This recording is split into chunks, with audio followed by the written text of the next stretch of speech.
Hey guys, it's Kristen. I thought that I would come on here and just hang out, check in, see what's going on with everybody.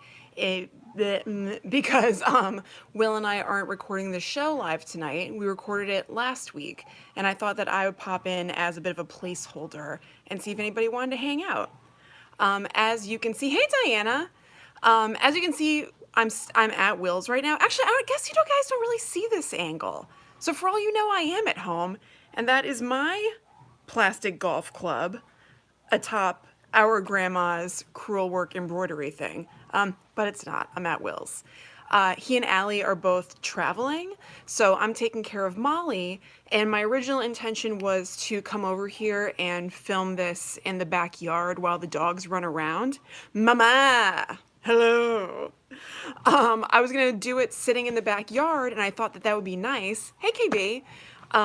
But I sat down back there and started kind of getting set up. Hey, Sarah!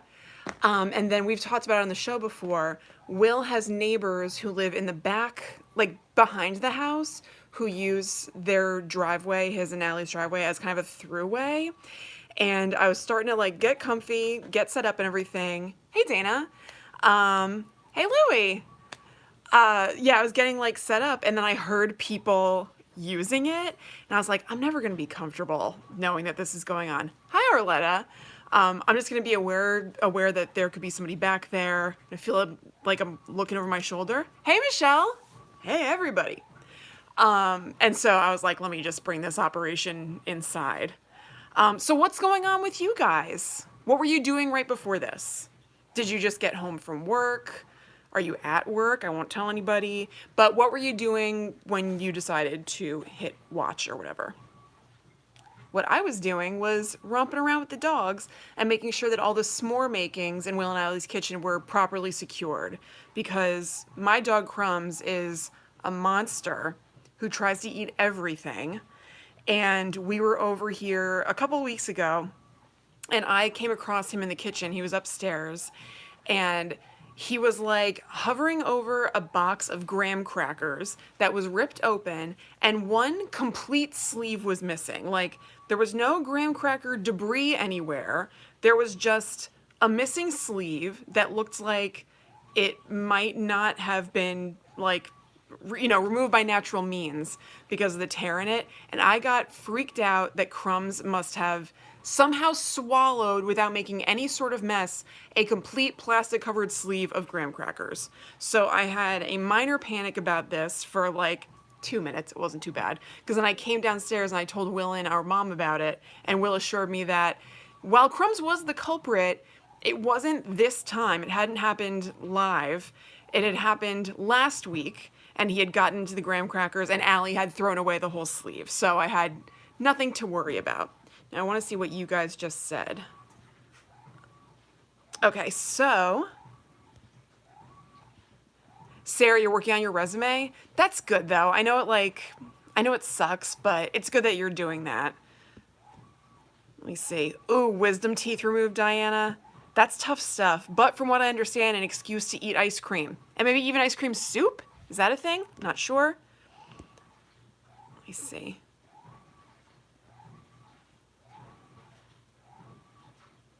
Ooh, Michelle, you just got a haircut. I know, it's really nice to like have that fresh shave underneath. As you can see, I'm a little bit overdue. I took my husband Ryan's clippers and just kind of did my sideburn area, so that wouldn't be an issue, but I love that feeling. Let's see.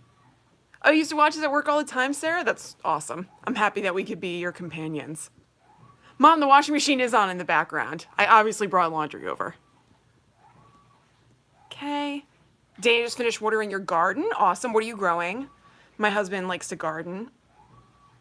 Arletta, you're living my dream. You're chilling in the backyard with the dog. That's what I wanted to do and could still do, but it was just my own paranoia that I feel like I'd be talking about something dumb while their neighbors are walking, and I don't know. I was just like, I just feel better just being inside. Hell yeah, ice cream and pudding. I wish I could have all the ice cream and pudding I want. If only there were a way. Like was an adult with free agency. Oh well. Ooh, on your way to Whataburger? That sounds awesome. That's awesome. I have to pull, well, an old fake cough. Hey Mel, how you doing? So I thought that I would tell you guys, and you could maybe tell me too, about some stuff that I'm watching or is on my mental list for things that I want to watch. Wait, real quick, I want to go back. Dana's growing tomatoes, herbs, peppers, squash, onions, and cucumbers, etc. That's awesome. So my husband has a garden, and it has, let me think, lettuce that we had a couple of days ago, and it was really, really good. I actually had it sans dressing, which is not my usual style. So there's that. Let me see, tomatoes, I think peppers. I'm not sure, but last year he grew a lot of stuff too, and it was crazy to me. It almost seemed to me like it shouldn't be allowed or something. Like I can just go outside and there's just food there that I can take and eat and not pay for it. Like it seemed like a very revolutionary concept. In particular, we grew basil, which I know grows like crazy. So it's not atypical that we had like tons of it, and it was so nice because we also were growing it on like it wasn't a window, but I guess it was basically a window box, but hanging off of the edge of our deck. And it was so awesome to just walk from the kitchen to the deck, grab some basil, and just put it in almost everything that I was eating. Let's see. Yeah, fresh veggies are the best. It's insane. Yeah, it totally is. It totally is a good feeling. I think Ryan feels a real feeling of accomplishment from it. I feel like I'm just enjoying the spoils without having done any work, which is its own very good feeling. So, anyway, I want to tell you guys about some very random shows that are on my radar for some reason. I don't know why I thought of them, and I've seen them before, but these are all, let me see, one show that I'm going to talk to you about had 2 seasons, but the rest of the shows I'm going to talk to you about all were canceled after 1 season. And I think understandably, I'm going to go on a journey and I'm going to find out whether I think that they should have been canceled or not. But these are all like mystery or kind of like supernaturally sort of shows. So I thought that they might be up your guys' alley to talk about in case you want to check them out too. So I'm going to start with the show that I am starting watching. I watched an episode of it last night. And it's a show that was on ABC. I'm just going to take out my computer and I can look these up as I tell you about them so I can read you the descriptions.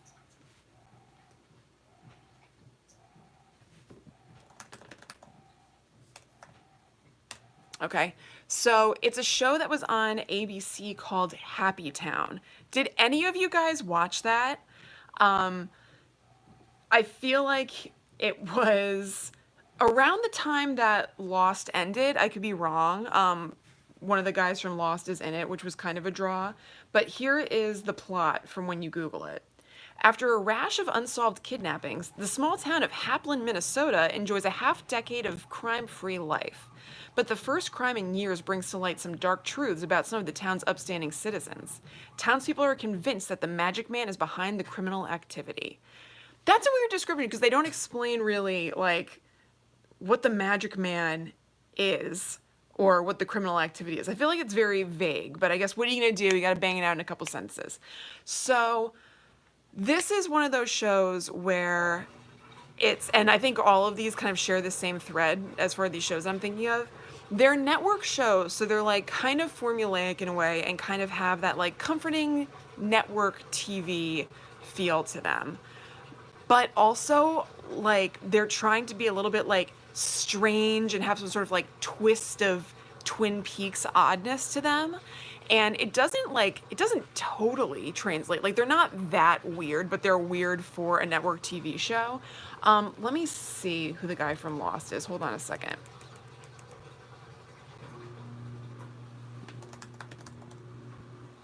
I think I'm right in remembering it's from somebody from Lost.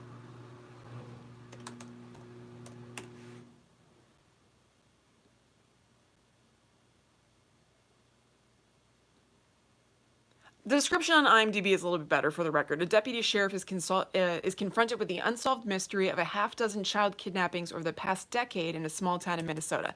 That's a little bit clearer, I feel like. But let's take a look. These pictures are really teeny. I'll tell you some other people who are in it while I'm looking. Steven Weber is in it from Wings and from a lot of audiobook narration fame. He narrated It, and I think some other Stephen King things. Sam Neill. Wait, Frances Conroy. Hold on a tick. I haven't hit her yet. I mean, I only watched the first episode, but yeah, it's that Frances Conroy, like from 6 Feet Under and now American Horror Story. So your name's Stephen Arbuckle, which is a name I'm a fan of. MC Gainey, who was in Lost. And let me see who he played in Lost real quick. I mean, right? Am I nuts? He wasn't Lost, right? Now I'm questioning myself. Lost isn't in the known for category. He's in Bosch as Ryan Rogers currently. I know, you don't think about Wings a whole lot, right, Arletta? I'm gonna look at the chat real quick.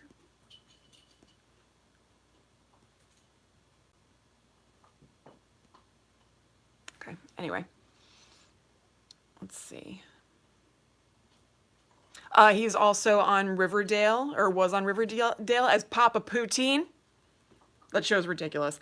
I kind of want to do a little mini episode where I explain the just past season finale of Riverdale to Will, because it is so ridiculous. I love it so much. I think it will drive Will so nuts because it's bonkers. And I think that'd be kind of fun. I kind of want to do that just for my own enjoyment, but I kind of feel like it's worth showing other people. But also the time is kind of past. Like, you know, Riverdale ended a couple of months ago, so it's not really, my finger's not really on the pulse, but what are you going to do? Okay. Oh, no, okay, all right, he isn't Lost. He was Tom Friendly. I believe he was a pretty mysterious figure, if I remember correctly. Give him a Google if you can't picture who that is. But once you see his face, I bet you'll be like, oh yeah, that guy. Like, he's in a lot of other things. So, Happy Town is like, it's hard to explain. Yeah, he is one of the others, Arletta, I'm pretty sure. I'm pretty sure Tom was like, I mean, his name is Tom Friendly.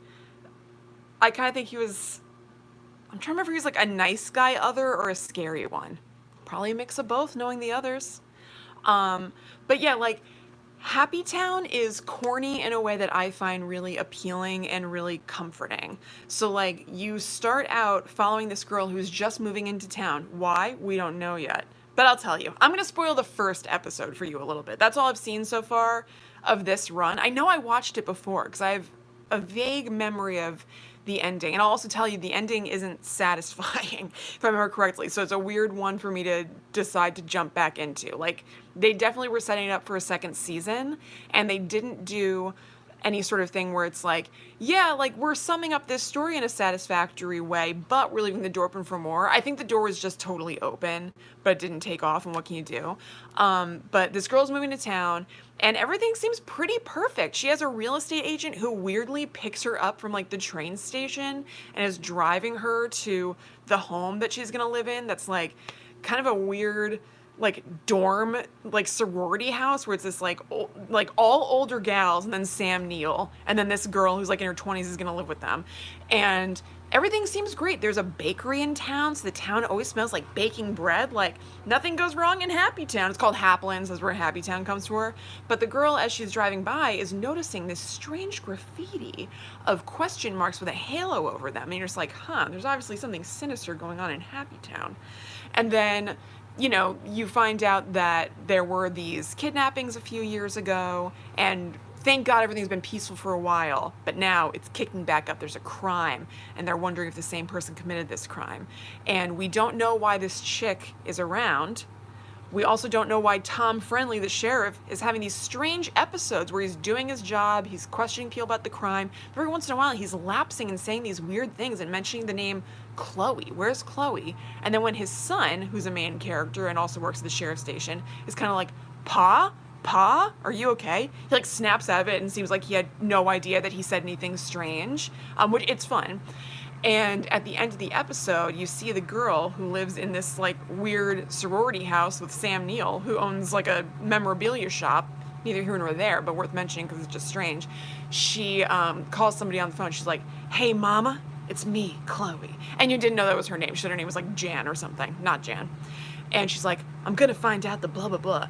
And she is, I guess, maybe, like, taking her Cardi off? I don't know what, but you see that she has a tattoo of the question mark with the halo over it. What is this girl here for? You see what's going on here. Wings reminds you of Monk Mom? Yeah. Shaloub.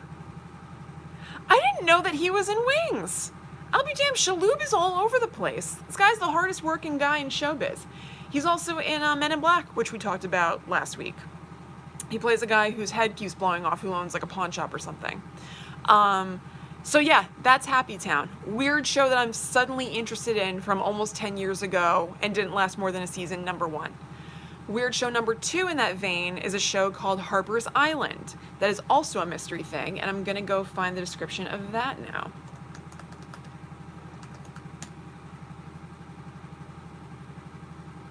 Okay, so this is from 2009.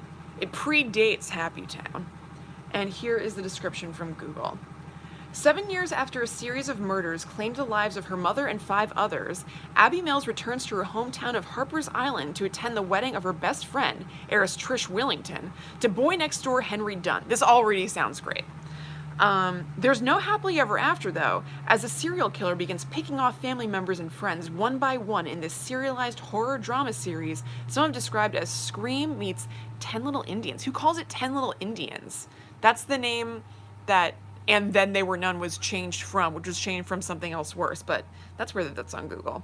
But anyway, I remember watching this show when it came out as well, and like, again, like, kind of corny network show. This ain't an edgy HBO Scream meets mystery sort of thing.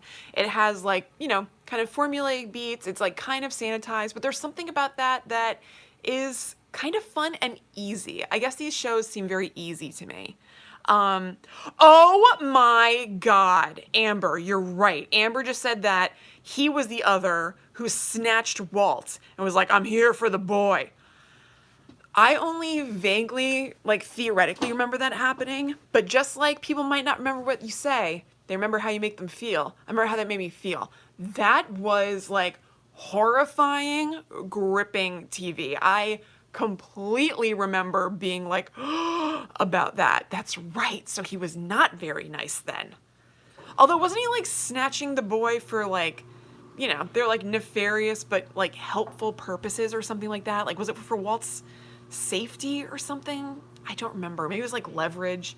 Man, that's a show that I think about rewatching a lot, but just, I don't even know if I'll ever do it because there are high highs, low lows, and then a lot of like boring stuff in the middle. I watched that live and loved the experience overall of watching it. Like Will and I would watch that with friends and go to people's houses, and we got really, really into the whole like online theorizing part of it. That's one of the first shows that I remember online theories and Easter eggs in particular being a huge part of. Like, that was basically 50% of the experience for me. Watching the show was one thing, but I was basically watching it to enjoy the other stuff online and read recaps by Doc Jensen on Entertainment Weekly and the whole thing. There's so much about Lost that's great, but there were, I feel like, whole seasons or whole stretches of episodes where it would end and I would just be like, what am I watching this for? Like, there's nothing satisfying or even fun happening here. And you could just feel them like not knowing maybe whether the show was going to be renewed for another season, so they're kind of forced to spin their wheels and what are you going to do? But like, there's a lot of awesome stuff in there that I shouldn't discount, but it doesn't make me like die to do a rewatch of it. So yeah, Harper's Island, I don't think this really has a whole lot of famouses in it. Let me take a look. I know Harry Hamlin is in it. There's a guy whose face you would recognize if you Googled him. I think this guy's been in a lot of stuff. Christopher Gorham, I think he was in Ugly Betty, now that I think about it. Katie Cassidy, who is David Cassidy's daughter, and who's, I think, on like a CW show now, like a superhero-y show. There's an Elaine Cassidy. I wonder if there's any relation. I don't know if I can find this out even. But yeah, just kind of like a fun, like, locked room mystery in a way, because it's an island, picking them off one by one. I feel like that would be a fun one to watch.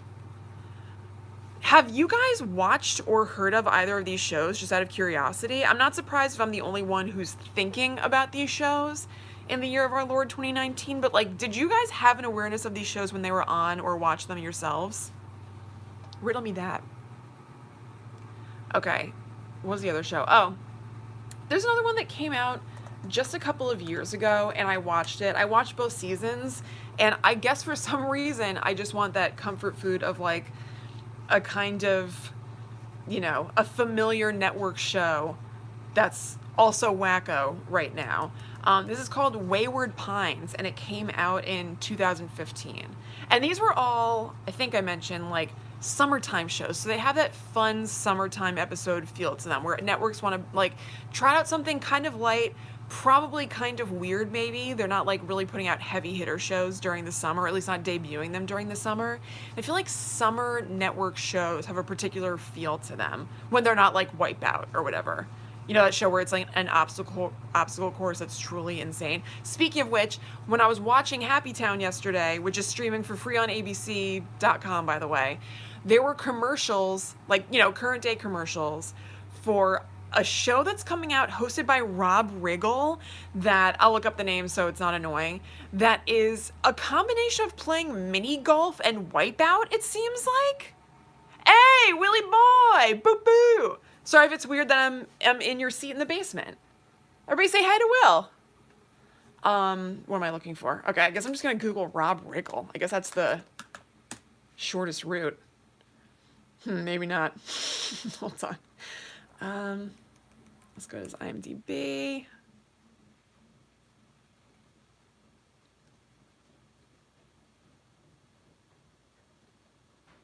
Oh, wait.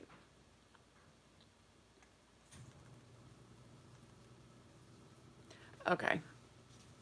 So I'm going to read you something from golfdigest.com. Not the whole thing, but I'll be able to give you the gist from here. Who better to give us the news about this show? All right, so this is going to be a show hosted by, I know you are, Will, so you probably know all about this.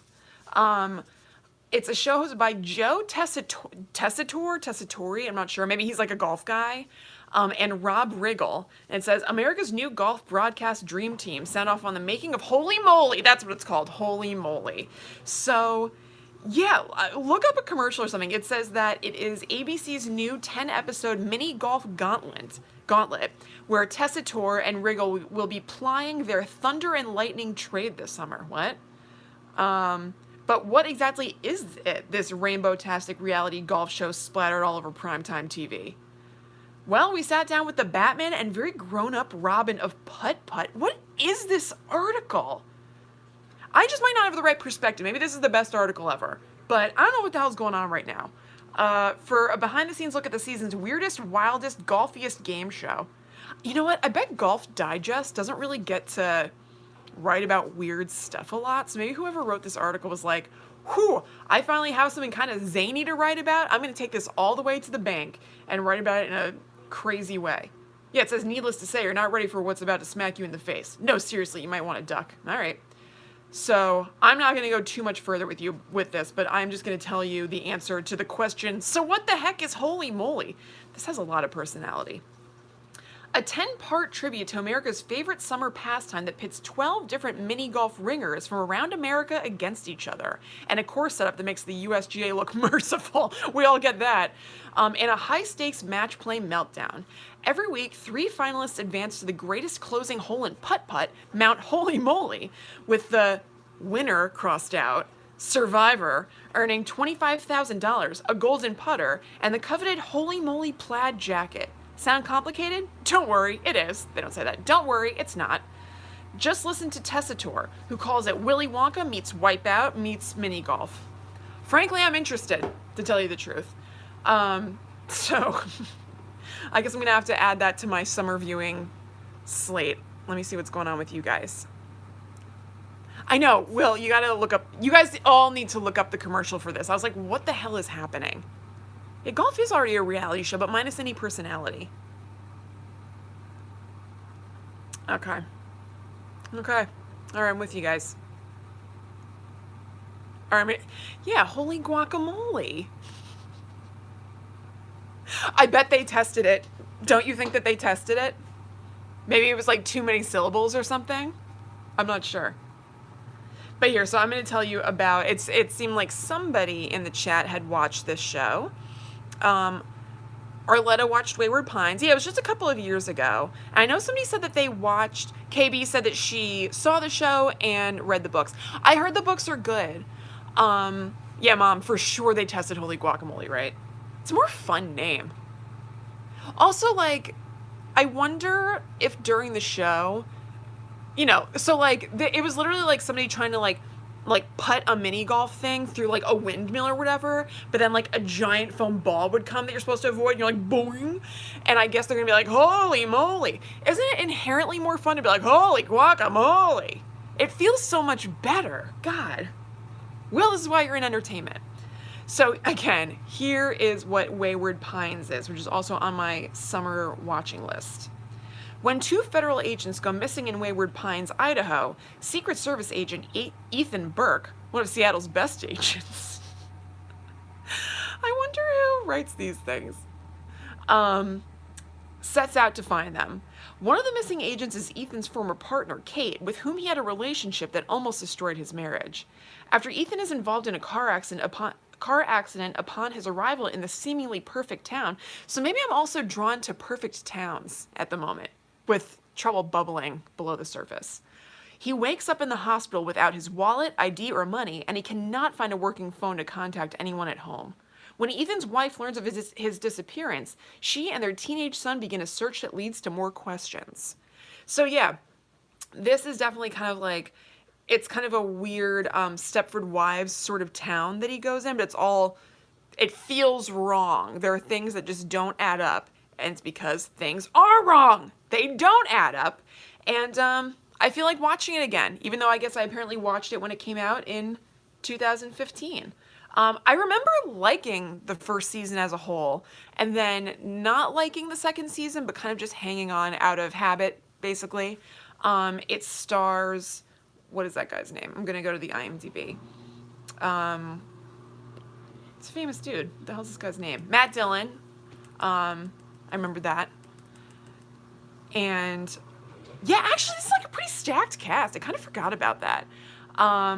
Matt Dillon, Toby Jones, who's that like little guy who played, what's his, you know, they ran me a book. Truman Capote. Not in that movie that is quoted though. I'm reading a book. Shannon Sossman, remember her of iconic alt girl hair. Carla Gugino, who's always great. Melissa Leo, who won that Oscar for The Wrestler and then kind of like dipped into semi-obscurity. Jason Patrick. Yeah, this is like a pretty stacked cast. Jaimon Hansu.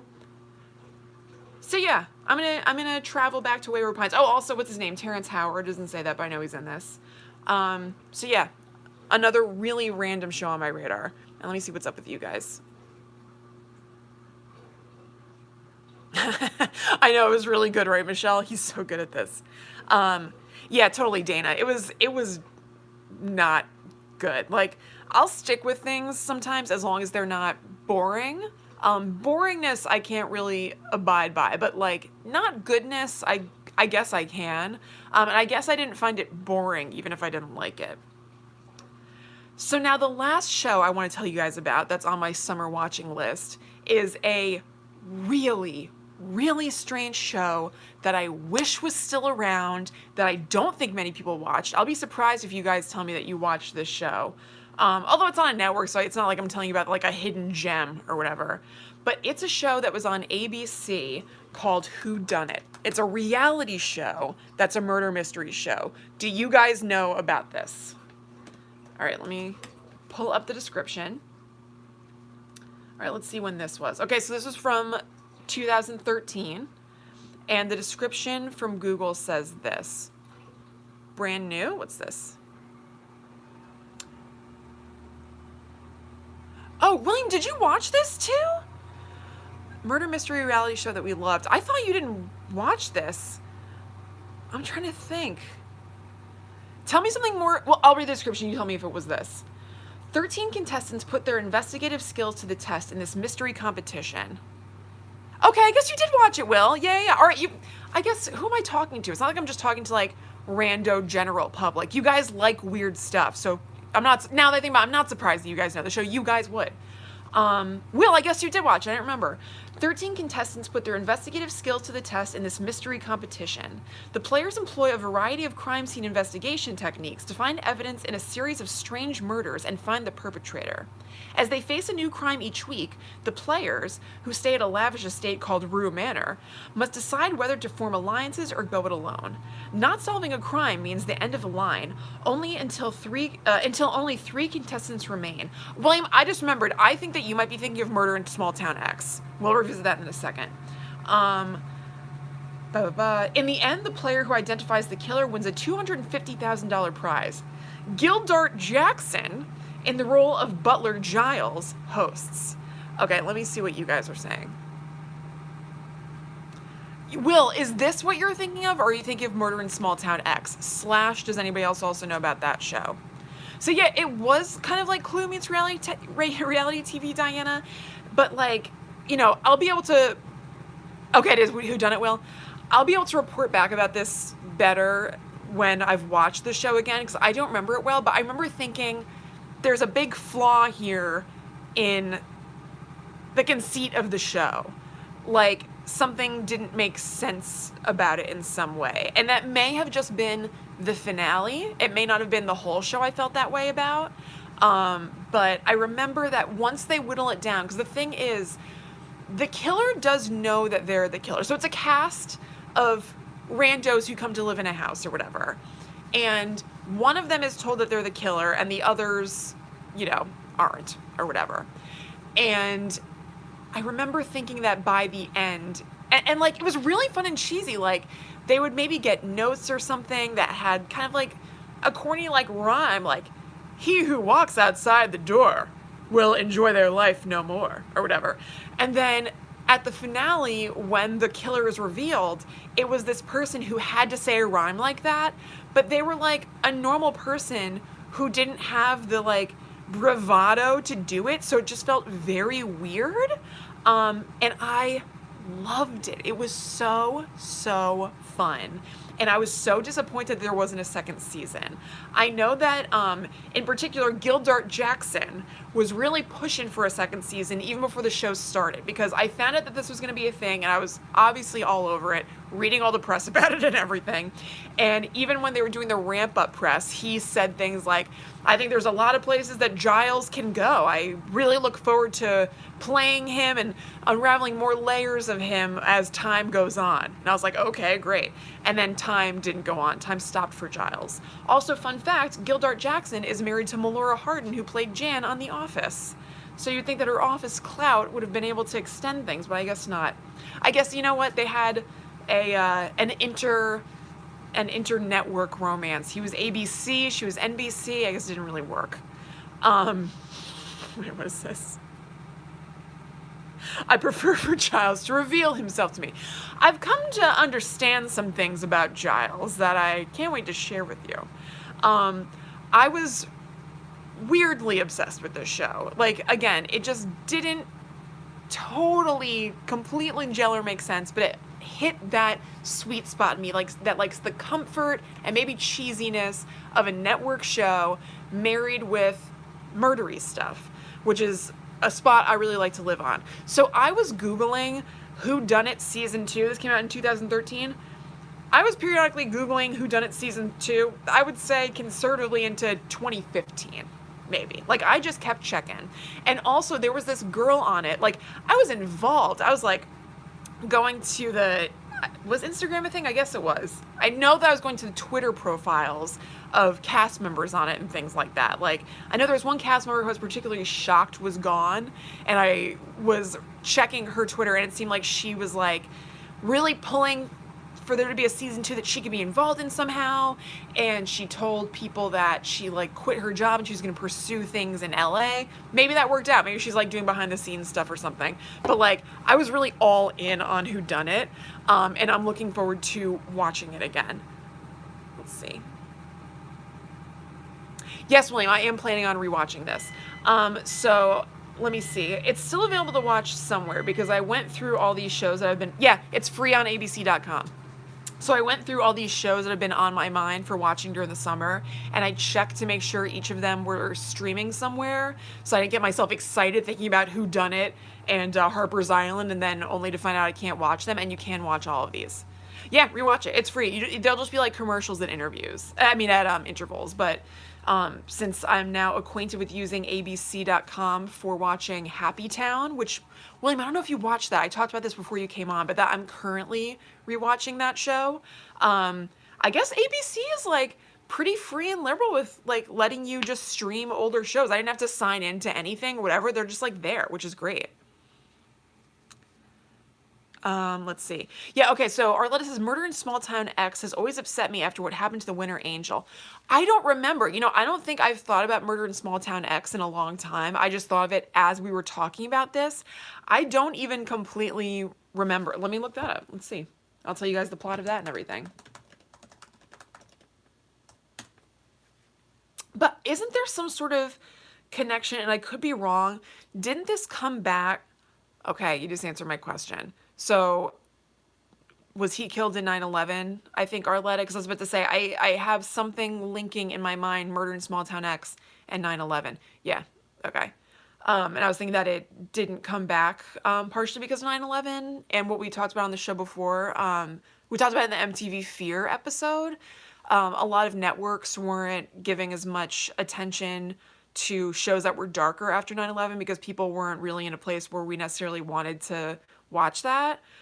So it could be that, or it could just be thinking of the fact that Angel lost his life. But the deal with that show, which I remember also really liking, but I don't remember a ton else about it, and this might be a good rewatch. I'll let you guys know if this is something you can stream. The description on Google says, this reality/game show takes 10 ordinary people and has them compete to track down a fictitious killer. Oh, this is a kick-ass show. A fictitious killer in a remote New England town. And now let me see if we can watch this. Let me put streaming in.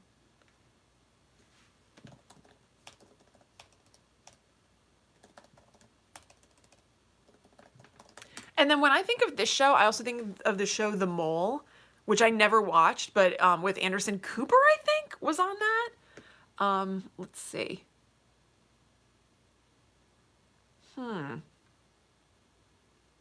Oh, you know what? I think you can watch Murder in Small Town X. It says on MSN.com, which I didn't even know existed anymore, start streaming this. Huh. Okay, so Google if you want to watch that Murder in Small Town X streaming, and I think that you can watch it. I hope it's not one of those shows where, it weirdly just seems like lost in time and it's not available in anywhere. It looks like it's on YouTube too. It might be chopped up on YouTube, but I'm seeing some videos. Let's see. Yeah, people love The Mole. I'm going to look that up since we're just talking about it, and so I can tell everybody what that is. And I also don't 100% know. Okay, so it looks like it had a revival at one point, but it first came out in 2001, and Google says, and it's talking about the sequel or reboot or whatever, but same deal, I guess. Returning after an extended hiatus, this cerebral reality competition series follows 12 strangers as they try to figure out which of them is the mole, a saboteur trying to keep the others from winning money. In each episode, players must decide who they think this mystery player is and learn as much about him or her as they can, because the most clueless player is eliminated at the end of each episode. In the finale, the identity of the mole is revealed, and one of the two finalists takes home a hefty cash prize. That sounds great. All right, well, I guess I'm going to have to add, man, I got some work to do. Because now I really want to watch, in addition to my other list of shows I was telling you guys about, The Mole and Murder in Small Town X, and maybe the show that William's talking about. Let's see. The Murder Game. Oh, same idea, reality murder mystery from 2003. Never heard of it before. The revival was all celebs, The Mole. Okay, that rings a bell. That sounds great. What's this called again? The Murder Game. I don't want to promise anything, but I wonder if I should do some... Would you guys be... I'm not promising anything. Would you guys be interested in hearing me talk about these shows as I rewatch them? Mom, I think that Anderson Cooper was on The Mole. Let me go back to that real quick. I feel like he was like the host or something. Yeah. He was the host of the Mole. He looks very like young and angular. Okay, the murder game. All right, helpful Google description: interactive murder mystery game show. Person must have been taking the day off. I'm going to go to Wikipedia. Okay. The Murder Game was a British reality television series that aired on BBC One from March to May 2003. The show was based on the American Fox television show Murder in Small Town X. Though classified as a reality television series, it was more accurately a hybrid of reality TV, game show, and mystery drama. The series was narrated by Rupert Smith, of course.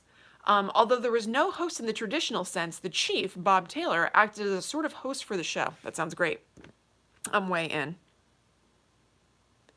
Yeah, Will, like, this really didn't occur to me. I really was, these just have been shows I'm thinking about, and I was like, oh, I can talk about them on this tonight.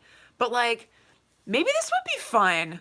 Maybe I could do, like, recaps of these, like, old-ass mystery and murder shows. It might be fun. I mean, I like talking about it.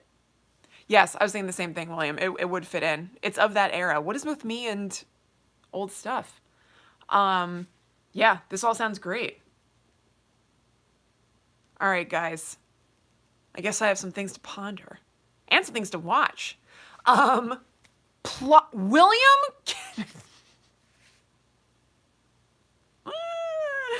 I've been trying to figure out a name. Plop culture. So what Will and I are talking about is that, again, I really don't like to overpromise and underdeliver. So I almost wish I didn't start talking about this, but like, you guys get it. Yeah, all about old tabloid stuff and reality shit. So I had this idea to do untimely. I guess my only, and you and I can like talk about this and you can help me workshop it, or you guys can too, later. My only fear is I think I have an idea name that's kind of similar, like with Kristen Anderson, the Golden Age of Garbage. Okay, so I have this idea to do a new podcast, or YouTube show. I'm not sure which. I think podcast though. But anyway, a podcast where I talk about like pop culture of the mainly 2000s, but like 90s and 2000s, like going through old tabloids. From the 2000s and like reading them and kind of checking up on them and seeing if like what they said was happening really happened, because now we have the advantage of hindsight and I can tell if like, you know, Tara Reid and Brian Austin Green really got together or whatever, and do that, and also do things like recapping MTV VMAs, recapping old VH1 reality shows, like stuff that I really like and I get charged up talking about. It's just really easy for me to go off about that kind of stuff, and I thought it would be kind of fun. And Will's right, like this would fit really well into that because it's of the same era and I am similarly charged up talking about it, so it's definitely something to think about. I do like Untimely with Kristen Anderson. I wonder if I can access my notes that I use on my phone on the computer here. Let's see. Thanks, Dana. Yeah, I think it could be fun. I know it's not necessarily, well, the creepy murder show thing is like in the, you know, maybe interests of guys who, you guys who listen to Guide to the Unknown, but some other stuff might not be. Yeah, the Golden Age of Garbage is pretty good. Let's see. Can I access this? I guess not. Oh, wait, no, I can. I was going to go through some of the names and ideas that I've been workshopping on here. I've been keeping them in my notes on my phone. Some of them I feel like, so I'm just going to tell you just whatever. Like there are some that I don't think, pop culture is really good. Well, oh, my point, I said like workshopping thing. So I kind of wonder if having names that are like, either like vague or goofy, like kind of works for people who are already famous and like already known. So if like, if somebody who already had a big following, they're like, oh, sure, I'll listen to this show that has like a name that doesn't necessarily like represent exactly what it is. But for somebody who like, I just wonder if I need to be more clear about like what the show is. But pop culture does kind of work for that. Okay, so here's some of just the notes from my notes app. Again, not saying that these are them or whatever, but just to give you guys a little peek inside my brain. And some of them I feel like sound more like book names or something. Like they're not quite right, but I just write down everything so that I don't forget it, because maybe they're like bits and pieces from other things that you could put together. Let's see. Tabloid time warp or tabloid time travel were two that I was mainly throwing around when I was thinking about having it just be a straight up, just looking at tabloid sort of show. But I think that that is more limiting than I want it to be. Let's see. Oh, a particular type of historian I've written down. Bullshit aficionado. It does, Will. I know that's what I really like about it, but I just worry that if I want to be recapping friggin' Whodunit, like, or The Mole, it doesn't really, it doesn't really fit for that. If it was just for the tabloid thing, which was my original idea, I love it. Like, I went so far as to, like, grab the social media handles for Tabloid Time Warp. But then, like, when I was thinking about it, I was like, it might be too granular. A look back at trash with Kristen Anderson. Fun trash, fun junk, behind the times with Kristen Anderson. Oh my God, I remember writing this down. The Institute for Pop Culture Studies. The Golden Age of Garbage. Memory Lane. Pop Culture Past. Yeah. Yeah. I know. The Institute for Pop Culture Studies. I guess I was like, I also just wrote down like keywords that like had to do with like researching and things like that. So I think that's why I wrote that, because I just have the words written down here with no connection. I've written down investigator/investigation, analyst/analysis, research, explore, spelunk. Oh, Old Goss is another one that I like. Oh, okay. Let me see. You like pop culture, Diana? Yeah, I do. Could it be not specific enough, or is it okay? Something about past tense pop culture is good. I know. Because that's kind of the hook, like, that it's, because there are other, and there's room for everybody. It's fine to have another pop culture show, but the thing that I think makes it different from, oh God, this is doing nothing good for me. This lighting. Oh, hold on. I also have to turn off the computer.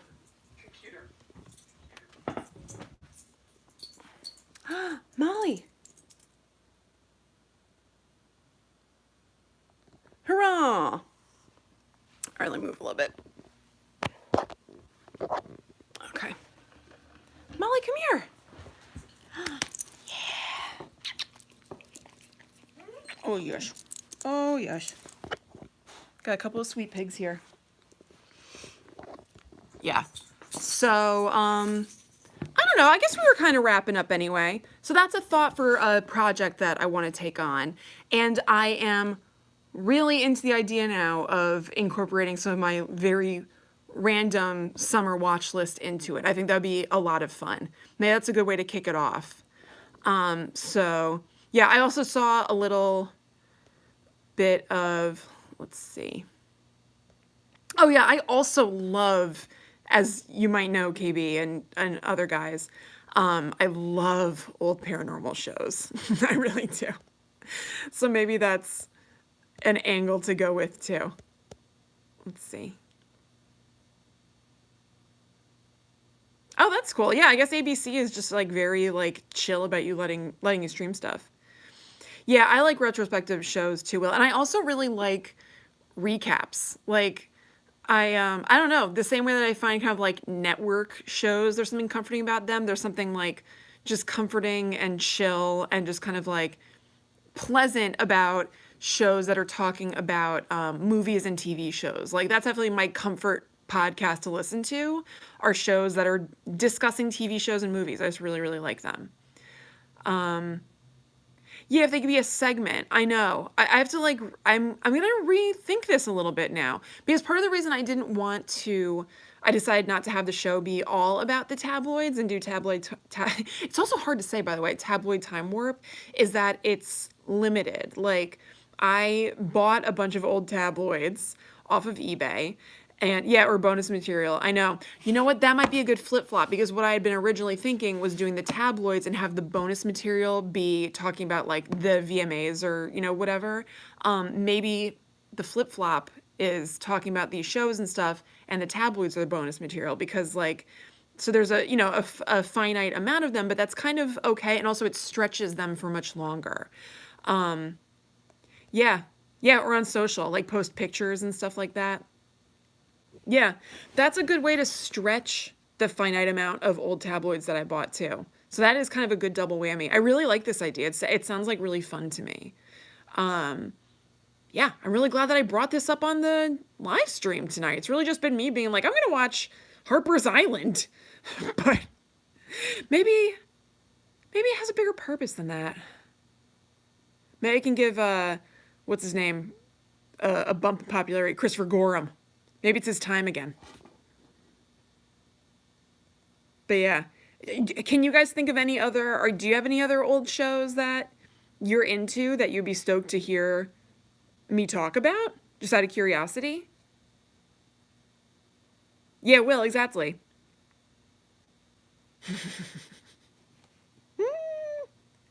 I know, I started watching Happy Town, but now I kind of want to dive into Whodunit. It's so good. Maybe Whodunit, Murder in Small Town X, and the whatever it's called, the Murder Show, are a good trilogy. Oh my God, William. Ripley's Believe It or Not 15 came. Do you know that there's a Ripley's Believe It or Not reboot with Bruce Campbell? I haven't watched it yet, but it's a thing. It's out there. It's new. I think it just started like 2 weeks ago. Ew. No thank you to Tales from the Crypt. I don't care for that show. He's too drippy. Can't do it. Oh, no brainer, except that there is at least one podcast about unsolved mysteries. So that might be another like segment thing potentially, because I feel like there has been a big resurgence in interest about unsolved mysteries in the last like probably a couple of years, but especially year or so. Like I'm seeing people talk about unsolved mysteries a lot. And I just found out today that there's a Reddit called Solved Mysteries, which sounds awesome. I haven't looked at it yet. But that is basically like cobbling together the story from updates on unsolved mysteries. So I kind of think that unsolved mysteries might be slightly tapped out for the moment. Yeah, I think I started to listen to that show and I didn't continue and I don't remember why. Plop culture. Yeah, basically. That actually fits plop culture perfectly. He is drippy, right? Am I remembering that right? Like, I don't know. I don't know.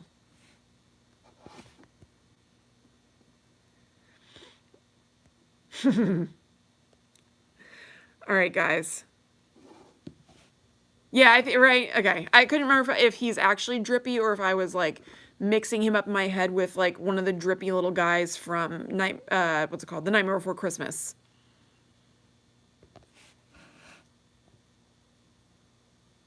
All right, dudes. I think I'm going to wrap it up for now. But this was super, super fun.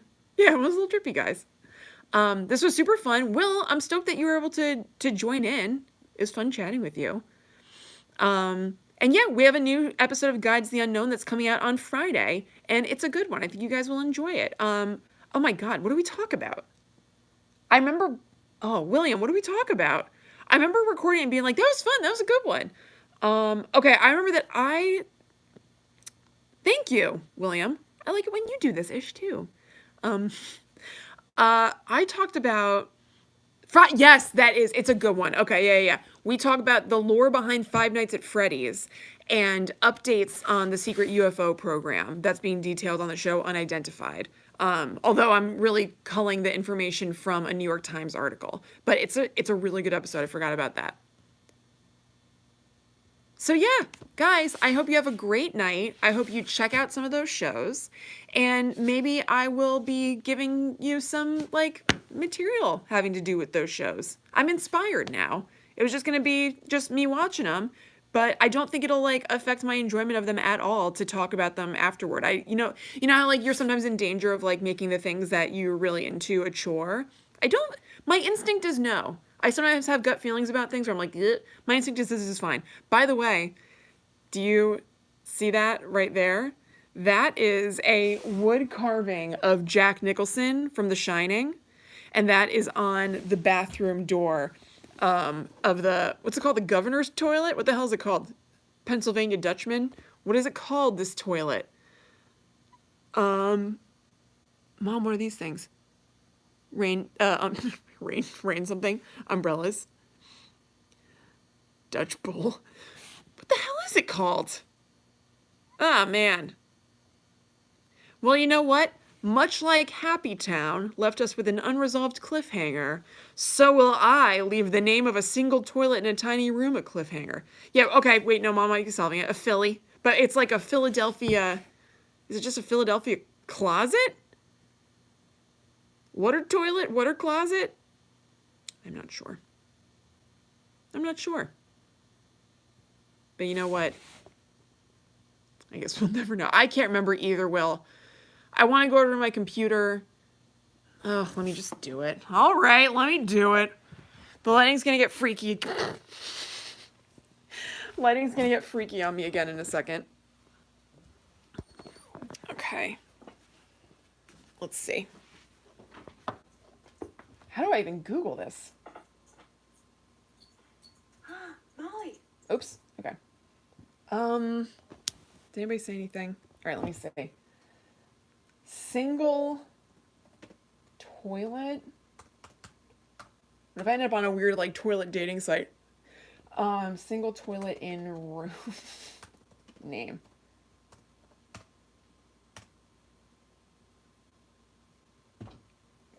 A Wikipedia entry for toilet, you know, Tennessee toilet. Single toilets in your area. It says toilet parentheses room for Wikipedia. I'm going to put Philadelphia toilet and see what happens. Oh wait, people also ask what is a room with only a toilet called? In British, bathroom is a common term. Yeah, we got it. Water closet, loo. That's not what I'm asking. What kind of answer is that? Okay, I'm going to put toilet Philadelphia because I think Mom is onto something.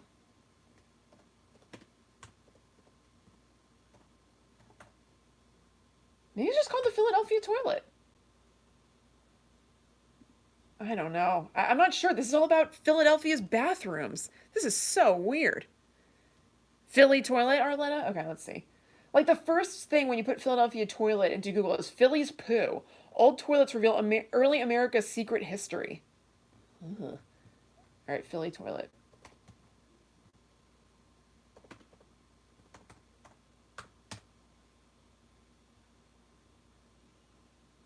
I don't know. I'm getting the same thing. Tom Pelissero tells the Philly toilet story.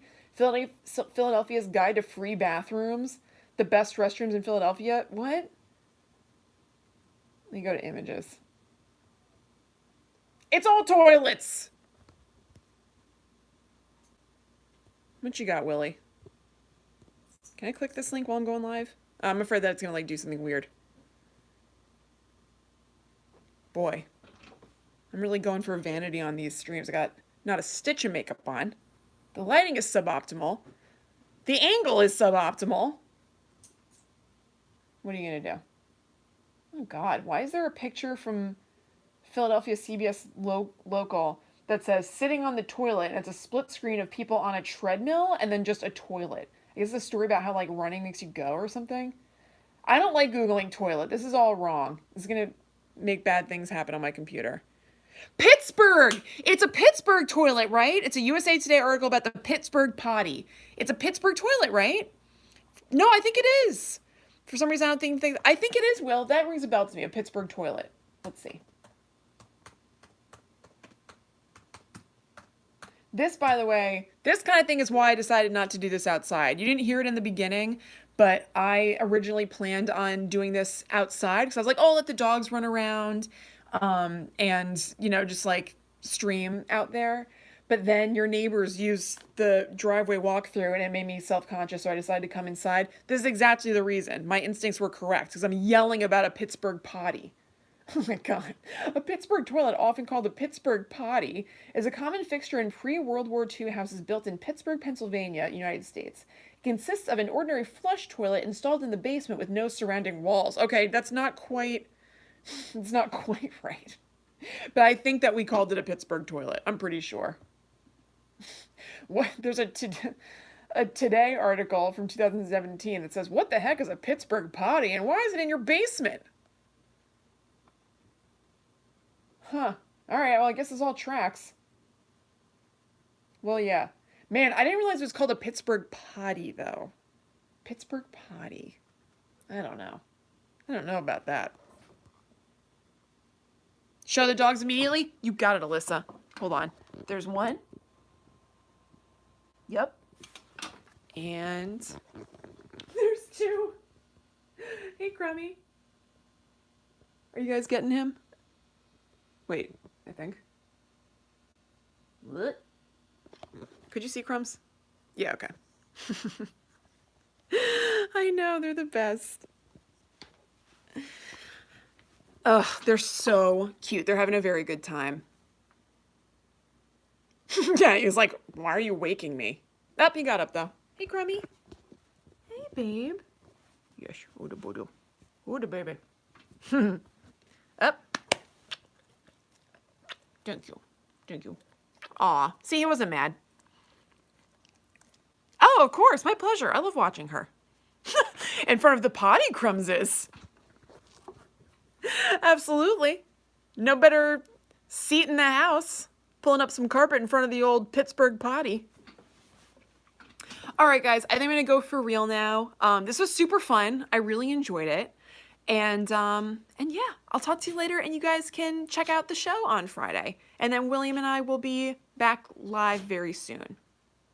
William, where the talk bomb thing has like a little crown sort of deal here, it hovered right over one of the toilet emojis you use, so it makes it look like there's a little toilet king in there.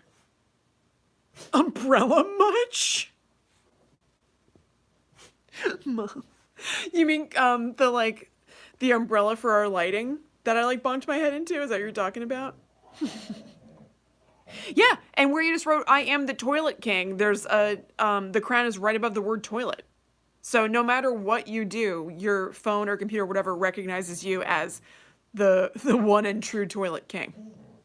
The toilet king of Pittsburgh. All right, I'm going to go for real, guys. I will talk to you later. Have a good night. Bye. I can't go away. I can't go away. Oh. I don't think so, Mom. I'll take a look, but I don't think so. I'll update you off feed. All right. Bye, guys. Have a great night, and I'll talk to you later. If I can. God, what the hell is the matter with me? None of that is it.